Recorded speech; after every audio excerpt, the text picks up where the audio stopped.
गोटे आवाज कर जयोनगर तक आवाज नहीं जेते तब नहीं निकला पूरा निकला आवाज जयनगर तक मुझे कामते निकला कब दोनों हाथ आवाज निकला चाहिए जयकार के मतलब जयकार हो हाथ उठा के जयकार नहीं होगी बहुत आवाज निकलना चाहिए दोनों हो जाएगा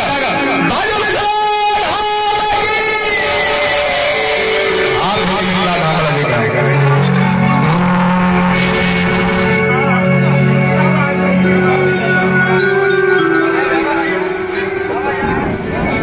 आई के बात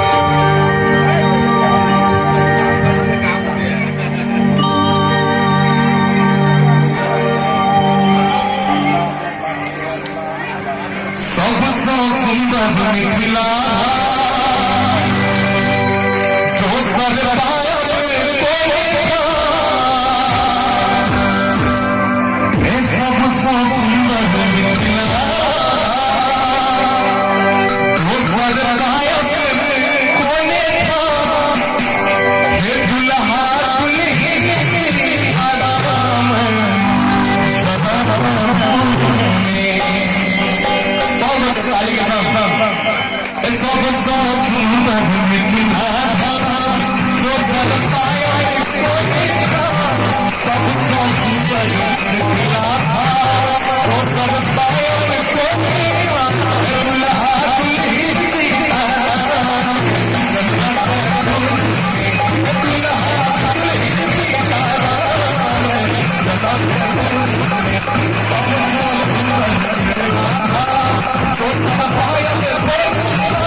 कहलिए हमारा पिया घर आया हो रहा जी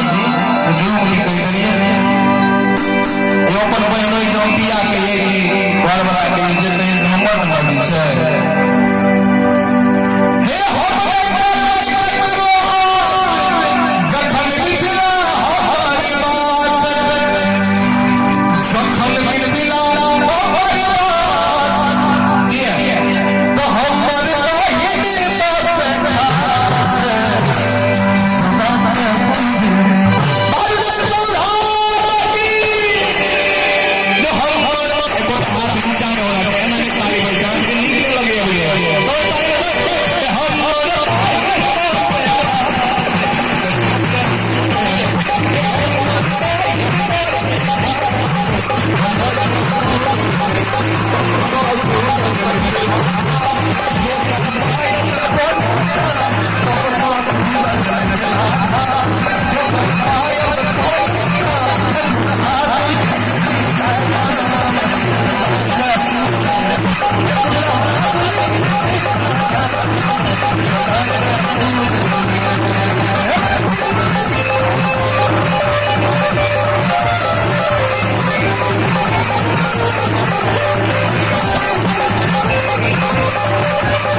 थोड़ा सा वहीं से राम जी के ससुरारी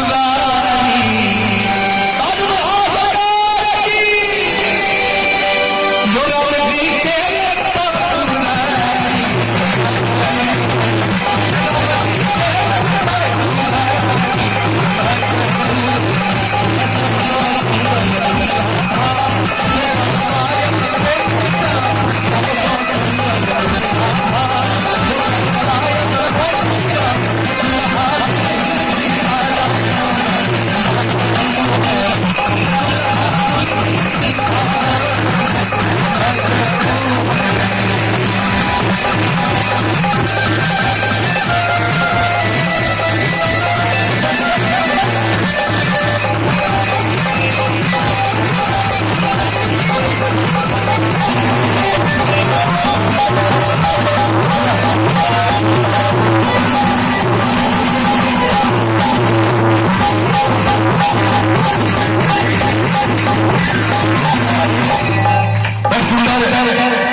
मंगलवारी बुधवारी कहते हैं लेकिन हनुमान जी नहीं भूलिए हाथ उठा के